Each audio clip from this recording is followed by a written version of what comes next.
like the color. You like the color? Yeah.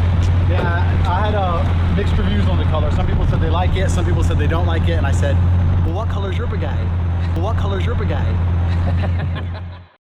तो basically alpha male वो होता है जिसकी किसी से फटती नहीं है, क्लासी होता है, लड़कियों को चेज़ नहीं करता और तुम्हें आ गया समझ। तो मैं ना शुरू से ही बहुत शरीफ था, मुझे गालियाँ पता थी पर बेसिक वाली जो पॉपुलर होती है, ठीक है, और बाकी सब चीज़ों में तो मैं शरीफ था ही। भाई मुझे सीरियसली ये लगता था कि किस करने से बच्चा हो जाता है। 8th क्लास में ना मेरा ये रूटीन था कि स्कूल जाओ, वापस आओ, 2 से 5 पोकेमॉन बेब्लेड देखो और उसके बाद निकल पड़ता था मैं अपनी फ्लेम काइजर पर। और जिसको फ्लेम काइजर नहीं पता ना, तो मुझे नहीं पता तुमने क्या किया अभी तक। फॉर क्विक एंड वो एक शो आता था, ये डार्ट एंड जंप करके, उसके अंदर 3 बच्चे होते थे, वो माउंटेन बाइक रेसेस होते हैं और वो एक अलग डायमेंशन में चले जाते हैं। तो उसका जो मेन कैरेक्टर होता है ना, उसकी बाइक का होती है फ्लेम काइजर। तो ऐसे ही दिन बीत रहे थे और अचानक से मेरे घर वालों को ख्याल आता है कि इसे हॉस्टल डाल देते हैं। वो भी गलत नहीं थे, वो चाहते थे कि मैं इंडिपेंडेंट बनूं, और वो भी 8वीं क्लास में। मेरे क्लास के लौंडे जलजीरा मिक्स का पाउडर चाटते थे तब।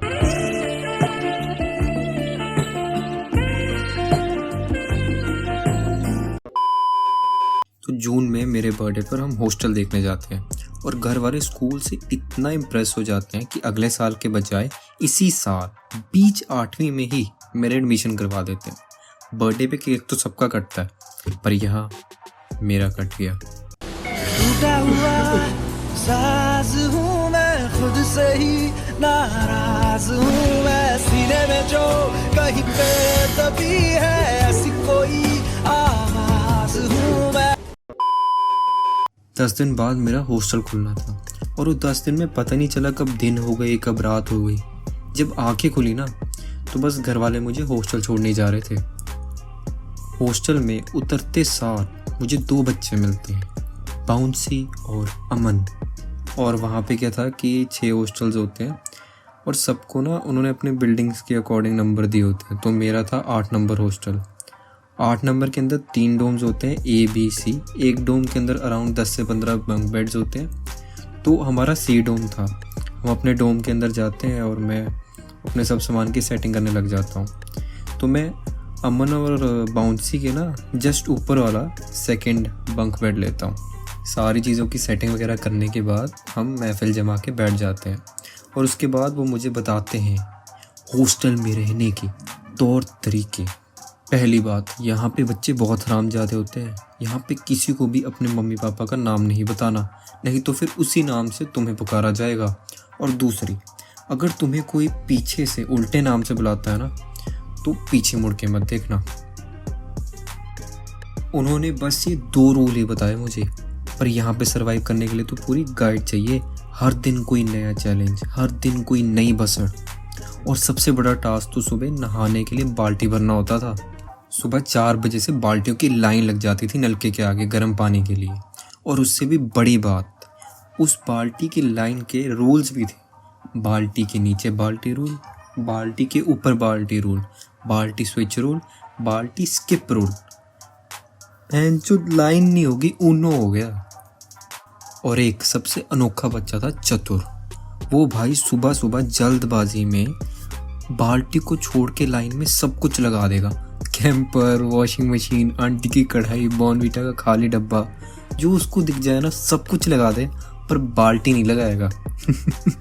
तो जैसे जैसे दिन बीत रहे थे वैसे वैसे शराफत का रंग मेरे शरीर से झड़ने लग जा रहा था और बकचोदी का रंग मेरे शरीर पे चढ़ने लग जा रहा था। छी, कैसी क्रिंज लाइन्स बोल रहा हूँ मैं।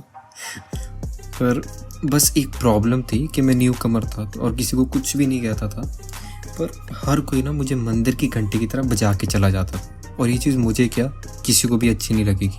तो बस मैंने सोच लिया था कि मुझे बनना है एक alpha male, strong, respected, charming. In short, मुझे कुकड़ कमाल बनना था। तो बस वही दिन आ जाता है जिसका हर लड़के को उसकी पूरी जिंदगी बेसब्री से इंतज़ार रहता है, फर्स्ट फाइट। तो जंगल और हॉस्टल का ना सेम नेम होता है। बड़ा जानवर छोटे जानवर को डराता है और ये नियम ना बिल्कुल सही है।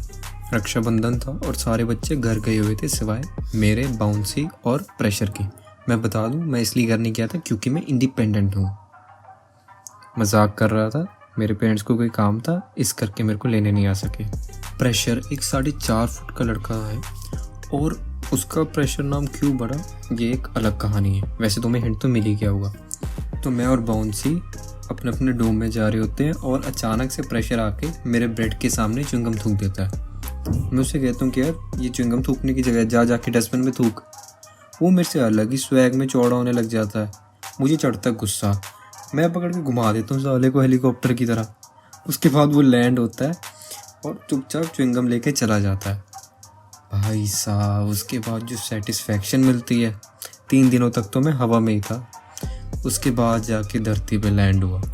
उसके बाद मेरे में इतना जोश आ गया ना कि मैंने क्लास के सबसे लंबे लड़के से फाइट ले ली। लंबू मेरे से 2 फ्लोर ऊंचा था और उसने मुझे दूसरे फ्लोर से ही गर्दन पे लॉक डाला और जैसे गूगल मैप्स पे रास्ता ढूंढते हैं ना, वैसे ही उसने मेरे हाथों के बीच में से ऐसे जिगजैग करके पंच मारा ना, बूम, और मैं सीधा हवा में था। मुझे ज़मीन पे सिर्फ 2 चीज़ें दिख रही थी। पहली मेरी कॉन्फिडेंस और दूसरी मेरी इज्जत। बस फिर इस चीज़ का इंतकाम लेने के लिए, अपनी रिस्पेक्ट वापस लाने के लिए मैंने जिम ज्वाइन कर लिया। तो बस गाइस, इसका पार्ट 2 जल्द ही आएगा। और जो लोग मुझे पुराने चैनल पे देख रहे हैं ना, फेडीहॉलिक वाले चैनल पे, तो गाइस मैंने नए चैनल खोल लिया है फेडी ऑन चार्ज करके। अब से उस पे ही नई वीडियोस आया करेंगी। तो बस मैं मिलता हूँ तुमसे अगली वीडियो में, तब तक के लिए ओवर एंड आउट।